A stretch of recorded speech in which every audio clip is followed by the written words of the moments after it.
Well, I'm Jennifer Jones, Brenda Davis. and we took a Master Gardener's class last year, right? Yeah, I think it was. There you go. And then Janie got a hold of us and said, we need to do something. It was like, oh man, what do we do? So I work for the city of Murfreesboro, and I do personal training, and I do programming, and all kind of pretty much whatever they want me to do. But I've taught classes for a long time. So today we're going to talk on what is it? Winterizing. Anyway, it's basically gardening in the winter, because I think a lot of times we garden in the spring and the fall and the summer. So we're going to talk to a few points, just things you maybe don't think of in the winter. So let's see. Where do you want to start? We brought some tools in. I thought this is really cool. Unfortunately, we don't have an extra handout of this, but we can pass it around. It just kind of is a cute little handout that Brenda found, and it kind of shows the tools and how they associate to different muscle groups. So you can edit that out too. I've seen this online. That's good. And then, if you don't mind, I'll give you these. And then the three other things we're going to talk about. When I spoke before, people asked me about something we call DOMS, and it's an acronym for Delay Onset Muscle Soreness. And I think in the winter sometimes we don't exercise as much, or we don't get out and move as much, and we become sore. And it kind of, she'll go ahead and pass all these out. This is is this the yellow one or the blue one? The DOMS, the delayed onset, the yellow. So this is the yellow one we're going to kind of speak about first. But it's just kind of an interesting topic that people say, what's that? What's that? We want more information about it. So, and then we'll also have a handout for just different stretching things that you could do every day. And this is the basis of what we want to talk about today. But these are just stretches that you can go through every single morning, every single day, and it will help when you do get back out in the garden, or you're, I guess, in the garden longer than you are in the winter. And then we're going to talk about hydration, because we always think about hydration in the summer because we're sweating and all that. But the winter, we need to hydrate. It's as important to hydrate in the winter as it is in the summer. It's kind of like when people shovel snow and have a heart attack because they don't know they're working that hard. It's very similar when you're out in the garden. You really do need to hydrate as much as you would similar to what you would do in the summer. But I think we don't think about it as much because we're not sweating and hot and stuff. So,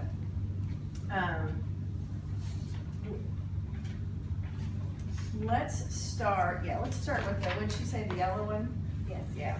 It's the DOMS, the delayed onset muscle soreness, and I obviously don't have a PowerPoint, but we can maybe just talk about this. It's basically when you're out, you've worked out, and the next day comes and you're fine, you don't think twice. So you're out in the garden maybe 3 hours, you have a lot of weeds to pull, or you're gonna cut a tree down, or whatever you choose to do in the garden, and you're good the next day, but then another day comes, so not the day after, but the next. All of a sudden, you're extremely sore.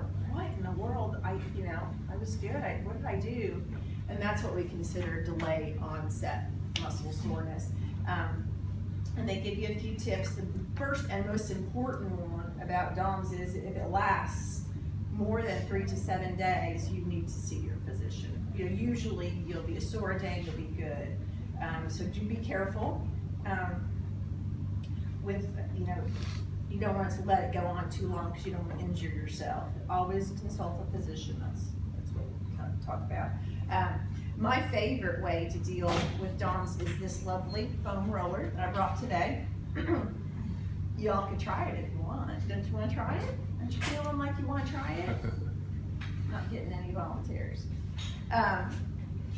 This is what we call a foam roller, and it just rolls the muscle, basically.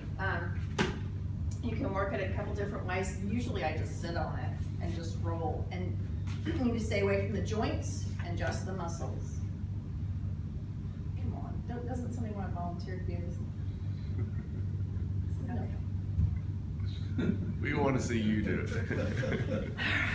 All right. We need to edit this out. I certainly will. So you're just, so the back of your leg's sore, right? Because that's usually what happens to me is my rear end, back of my leg sore. So you just sit on it, and you use your hands and you just roll. So your calf is sore, right? And so you roll your calf. That's enough filming of that, thank you. You know, I mean, you can do all the way up your back, and you can get these at Dick's or Walmart or wherever you want. You can roll the front of your legs, you can roll your arms. You just use your body weight. TJ Maxx, Marshalls has them for a real good price. Yeah, very good. So that to me is my favorite way of dealing with the late onset of DOMS. The other one's rest and recovery, obviously. Sports massage, I'm just going down the page. Your ice bath, remember 20 minutes tops on that. The ice and 20 minutes heat, back and forth. RICE, does anybody know what RICE stands for? Anybody? Anybody? Come on, y'all are gonna kill me here. Rice. RICE, it's an Is that acronym. something you eat? Good, but no. It's rest, ice, compression, elevation. So whenever you hurt anything, that's the general thing that you do. All right, you can perform gentle stretching, you know, wherever your pain is, you can, excuse me, stretch that. Also, the ibuprofen and naproxen and all that, again, that's definitely something you want to talk to your doctor about before you do. You know, I cannot recommend that. I'm not your doctor. And they ask you, do not take the ibuprofen before endurance exercises. It's very, very hard on your system. It's hard on your stomach. It's hard on everything. And yoga, apparently yoga is really, really great for the DOMS, you know, to help stretch and loosen those muscles and all that. Of course, listen to your body. You don't want to do anything vigorous if you're in pain, and warm up. And we're going to work on the warm up part.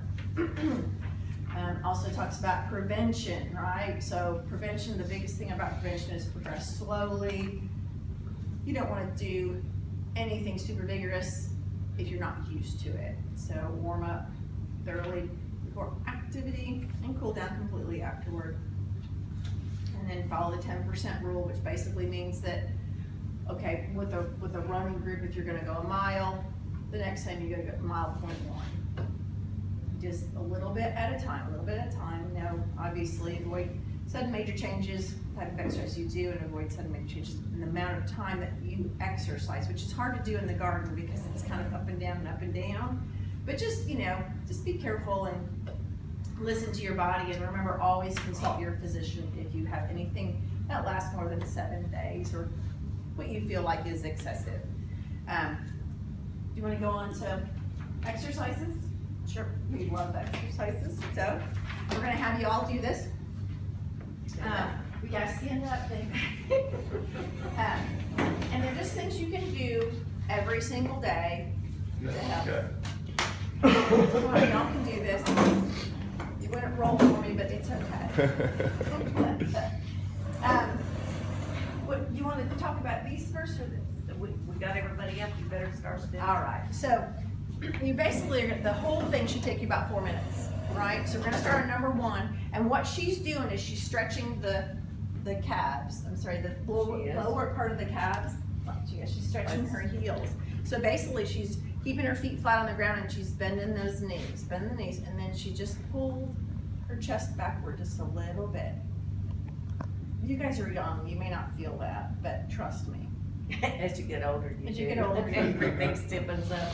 All right, and then, so 10 seconds, you know, just kind of 1, 2, 3, you know, just 10 seconds, count it out. And then we're gonna do number 2, so each leg, so we're doing a step out, we're still stretching the back of the leg, the calf, the lower part of your leg, but so your toes are lined up forward, your hips are all going forward, shoulders, hips, toes all facing the same direction.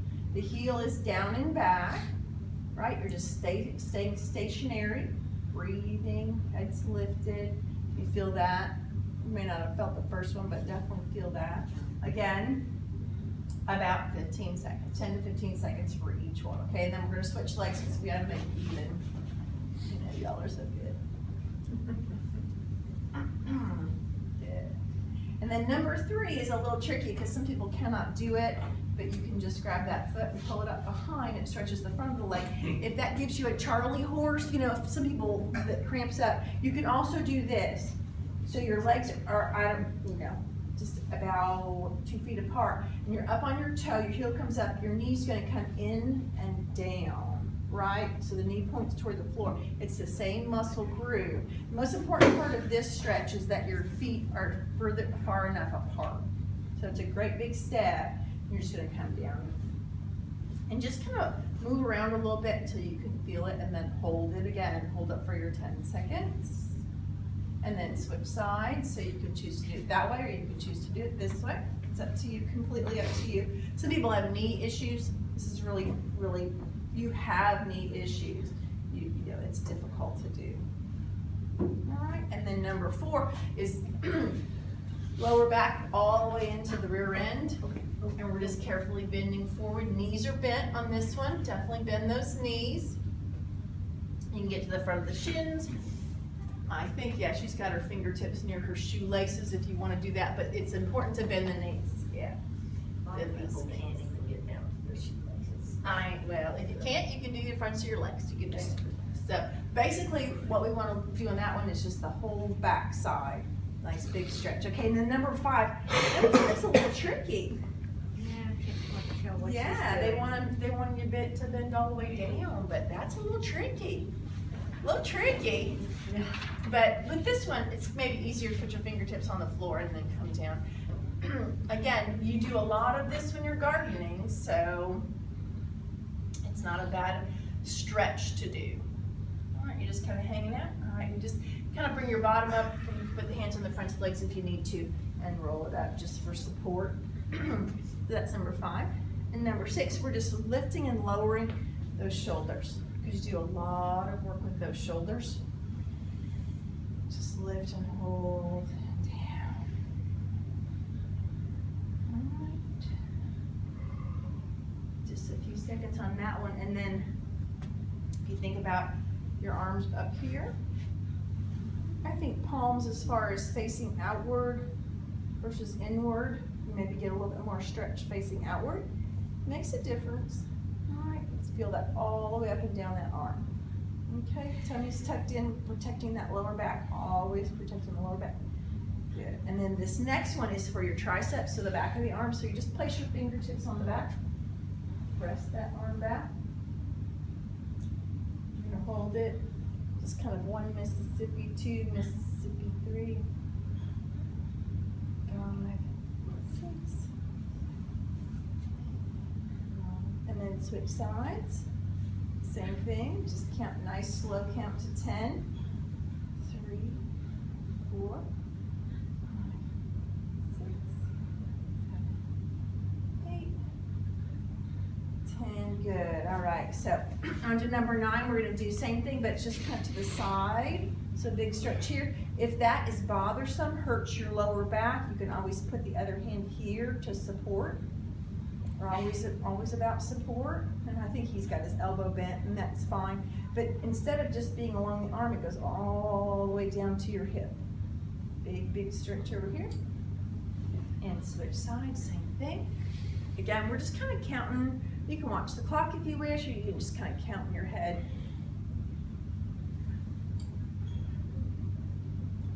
Good. And now we're going to go forward.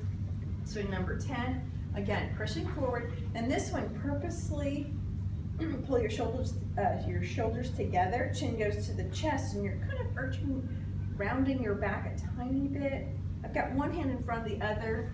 If that feels good, you can do that. Some people interlace their fingers, but it's a little painful to me.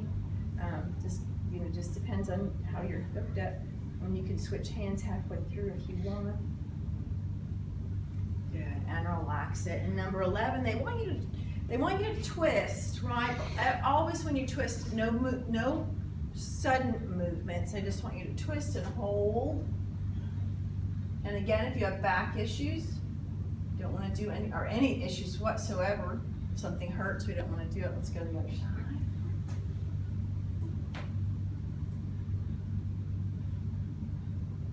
Good, and back to the center. And then number 12. Looks like she's just bending. Yeah, she's just, her chest, she's just opening her chest. And maybe bending back a tiny bit. Now your head is lifted on this one. Looking upward, just kind of opening the chest. Good, and relaxing. All right. Did we ever get out of the paper bag? All right, well, you can have a seat if you'd like. All right. So on this thing that we have moved passed around, we just have one of them. We're just going to talk about what you use while you're using the equipment. So shovel. So she's using the tricep, right, which is the back of the arm, and we stretch that on number 8. So that's your tricep and your little, I guess what is it, a pitchfork, little bead trowel. Also, we have the clippers, and that you use your forearm right in through here. Always need to stretch that before you work out. Need cleaning too, Our next thing is our axe. Careful, back up. And that's your chest. You're gonna really use your chest on that one. So remember, we stretched here, and we stretched here. Go this way. Tree. Careful, she's kind of wild with that. I know. Okay, and these are your biceps is what they're calling this, where you're squeezing it forward, your biceps. Work those a little bit. And then we're moving on down. These are your legs, obviously. When you're shoveling, you're gonna really use those. Especially when the ground's hard this week and it hasn't rained. Yeah, and the stretch that we did here is for your quadriceps and the fronts of your legs. We'll try not to get our tools to fall. And then this is for your back, and she's not going to scrape it on the floor. This is for that lower back. Remember, we kind of twisted and held. Twisted and held. That's the back. Also, when you bend forward, that takes care of that. And then last but not least, we have our saw, and that's for your shoulders, right? When we did the forward, we did a shoulder stretch here, and that gets your shoulder. And really, all the tools are definitely multi-muscle use. You're not just using your shoulder, you're using a lot of things with it. So, anything else you want to say about that? No, that's it. All right, so the last thing we have to talk about is hydration. And I brought some water bottles today. So this is the blue paper. And I think a lot of times people are very, you know how it is, drink a lot of water, don't drink water, drink to thirst, drink this, drink that. And people were trying to drink a gallon of water a day. So there's a happy medium with that. At least that's what, right now, that's what they decided. But I brought these bottles of water. These bottles are like 16 ounces, so you can, the 16.9. You can kind of get an idea of how much liquid you should drink a day. I've always heard, if you think about your body weight, half your body weight in ounces. So if you weighed 100 pounds, you'd want to drink 50 ounces of water a day. And so right now, right here I've got, so 16, everybody, what's 16 times 4 today? 64. Good. So this would be too much if you weighed 100 pounds. So if you think about what your body weight is, 50, you know, half of that in ounces is what they like you to do. And then they add more when you exercise. So especially when you're outside and it's cold, you don't realize you're losing fluid. The big thing that they want us to do is weigh ourselves, which sounds really funny, at least at first. But they want you to weigh yourself, and then for each pound, I think I'm getting ahead of myself, but for each pound you lose, they want you to drink 20 to 24 ounces. So not quite that much, but you know, about 1.5 of these for every pound that you lose. So if you weigh yourself before and after, and I think this summer, obviously you're really gonna see a difference there. The winter, not so much, but at least you get an idea of how much you should be drinking. Let's see, hydrated, common causes of dehydration, inadequate fluid intake, excessive sweating, failure to replace fluid during and after exercise, and exercising in dry, hot weather. So, and then talks about your need, how to lose water, things you wouldn't think of, high altitude. And then, of course, it talks about temperature, sweating, and duration and intensity. I think a lot of times we don't realize how long we're exercising or how intense our exercise is especially in the winter, because we don't sweat and we don't get hot and all that. So do be, careful with that for sure. Recommendations are variable, obviously. I think, depending on how hard you work and how much you sweat, because people don't all sweat the same. So you have to watch that. 8 to 10 ounces every 15 minutes, 10 to 15 minutes during exercise. If you exercise longer than 90 minutes, you should drink. That's when your sports drinks come into play. I didn't bring a sports drink today, but like your Gatorades or your, what are some of the other ones? Powerades. Those are great, but they really shouldn't be they should be used sparingly, because they do have a lot of sodium in them. And you really don't need the sports drinks as much as you might think. So they're recommending after 90 minutes of exercising, that's when, and it's only 8 to 10 ounces. So it's usually the Gatorades are 16. So maybe half of that. So just look at it, check it out, and because there's a lot of calories in those too. And what you need if you're going to exercise that long. Let's see. It talks about sports drinks. 60 to 100 calories per 8 ounces is what they'd like to see. So one of those bottles is probably 200 calories. And then extreme conditions, 3 to 5 hours. You're going to add complex sports drink and electrolytes. So those are all at the grocery store. You can find whatever you need there. But you don't need them for just basic gardening for the most part, unless you're going to be out there for longer than 90 minutes. You might look into that. And it talks about down here at the bottom, weigh yourself before and after exercising. You should drink 20 to 24 ounces of water for every pound lost. And then it talks about a ratio. I like this. Consume 4-to-1 ratio of carbohydrates to protein within 2 hours after exercise to replenish your glycogen stores. Then drink chocolate milk. That's the best thing to do, is chocolate milk. If you're going to be out for a long period of time, it has a lot of protein in it. It has your carbohydrate. Your mix is perfect. I don't like chocolate milk, but that's what the people like to do. So, and then this is the thing that's interesting, because I think it really has come to the forefront. You can drink too much water. You can actually drink too much water. So, and wasn't there a lady who died by drinking too much? It basically takes everything out of your system. So it's as bad to drink too much as it is to drink, not enough. Easy consume. But you don't need to drink a gallon of water. There's no need for that. So what else? Oh, we have giveaways. That's all we have. I should ask questions. Any questions? I know. It's exciting. You can cut that part out. I will. Oh yeah, I think the football player also